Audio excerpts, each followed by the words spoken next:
เฮ้ยตัวไหนเห็นไก่นี่ MP Interior Construction ที่ชวนนี่บอกว่านะกันไซต์ประคัดปุโรมาแต่อินกันเจ้าทกัดที่เห็นให้ปอนที่แต่กันเวลาลงที่กันหน่อยเวก้า electric wiring เนี่ยส่วนไอ้ช่วงอันนี้ไอ้ flooring เห็นนี่อันเม็ดกันมั่งส่วนให้ display unit แต่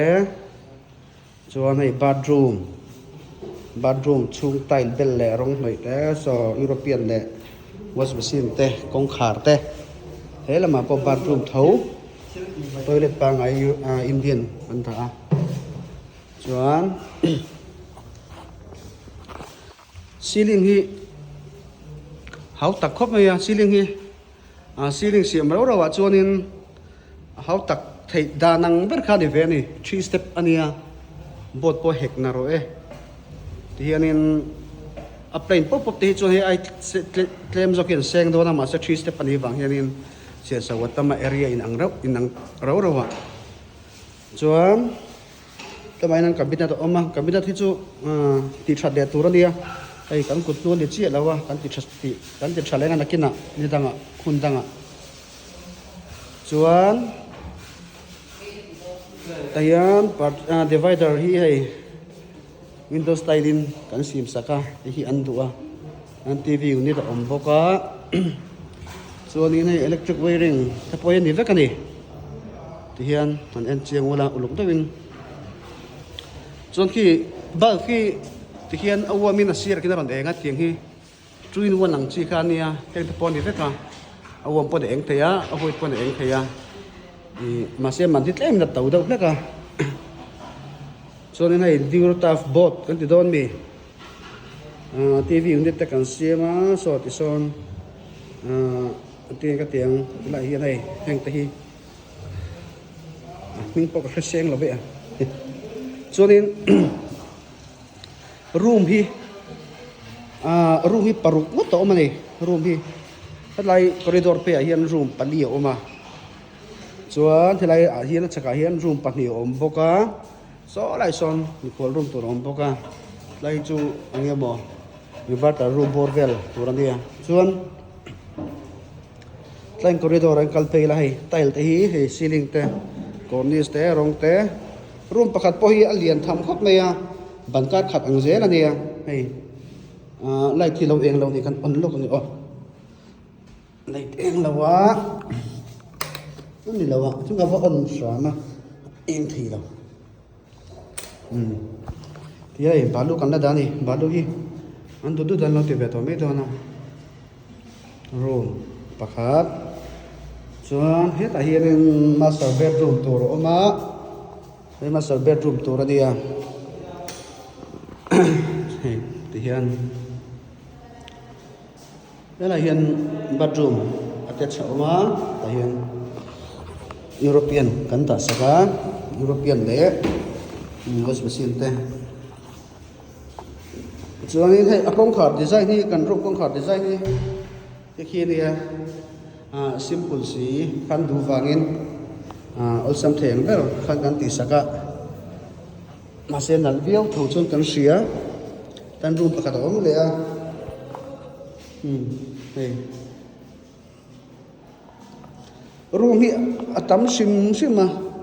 เราไตล์โปกันมังเนี่ยซีลิงคีเตียงคีเนี่ยให้มีชูให้มีเพลย์รถไปฟิตสมทุ่งดอนอันนี้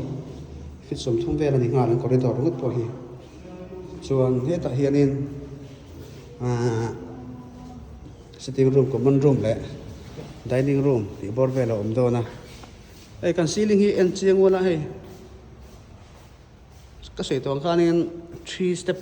2 ทุ่มเลยอยากทุ่มอังคารกันเสียมาบทโปรเฮกครบไหมนั่นอันดูด่านข้างในเมลเสียดีไซน์นะครับมาเสีย3 step นี่เราเสียลังจวนนินอัปเดตจนนี้เสียลังจวนอัดจันเวทฮกเป็นไอ้ชาววังมันที่มั้งอันที่นั้นหน่วยที่มันเราในตอนฉันหน่วยขัดเวลในตรงที่นั่นนี่จูมาเสียดีไซน์ที่ต่ำมาบางทีนี่อันที่เขาตะกะส่วนdivider เตะที่ที่นี้ ส่ chuanin ke ni MP interior te hianin in sakatangin ha kan tran theia kan re thi atau lawa construction MP interior construction chu ania license angkim kan neia chuanin engineer te architect te le designer te pokan nei veka chu ti chung chuanin atam tham vak lawa chuanin drawing pokan free theia ma se alien thama ero chuanin engwai zat kan deal ve chu po tam chung lo square feet po ni lo lak lo aya security deposit ang dawin kan la sing hi thum bor vel chu chu ni mai i chuanin siman work atang hin kan tran thei kan ti to kha siman work bankhur atangin square feet running feet square feet ni zo kang chu vai hian za som thum za som ni te nang thoi lai ke ni chuanin za som te cheng za som ni te kang khoi theia siman work po ni sela chuanin mizo kan nia mizo te chu ne kan ming te lo chiat to na wangin min lo po ni me theia min lo ye do po ni me theia ma se ke ni chon kan challenge ngam chawa min sor ngam tu tan chun a tha thei ang berin vai ai kan thim zo kan ti kha kan pho lang ngam chiang ani chuanin interior vela te po hian heng te hi square feet za songai kan ti saka eng TV internet te le so fridge te ngam ne undau dirutaf ti mai ang room kong kharung po hi pakhat pani pathum pali panga paruk pariat om ta ni room kong kharung po design sang ting choli ta 25 mm kan mangta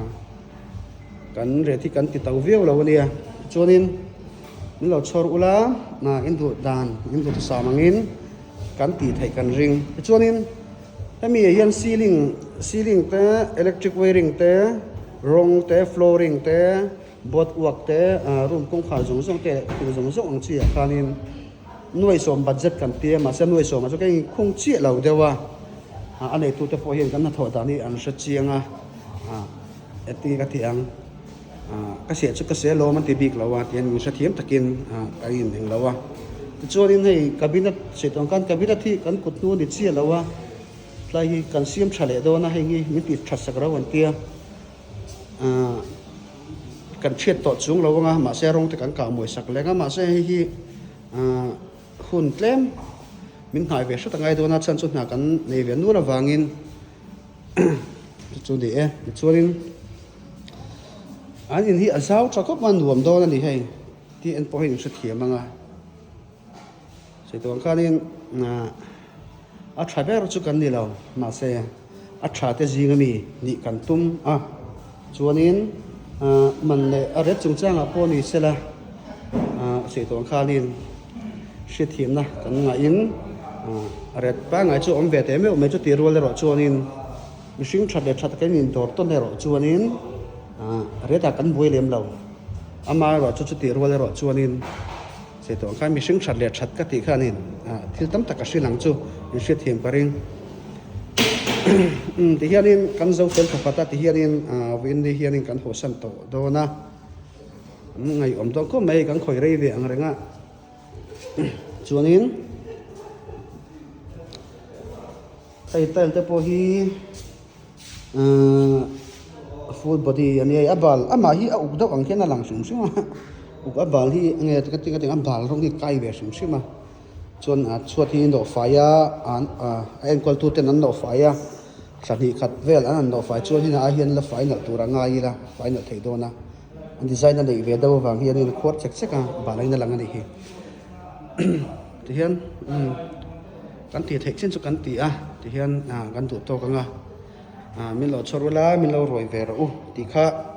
kan soinga mani mi zo hlang kan dia to ma ru thi thil ti kanom lawa mi zo thalai chuan thalai bo chuan tha